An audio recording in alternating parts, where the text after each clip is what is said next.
முச்செடியின் மத்தியில் சீனாய் மலை உச்சியில் கண்மலையின் வெடிப்பில்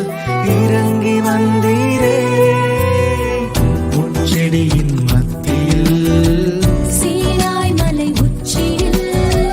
கண்மலையின் வெடிப்பில் இறங்கி வந்தீரே வாரும் ஐயா நல்லவர்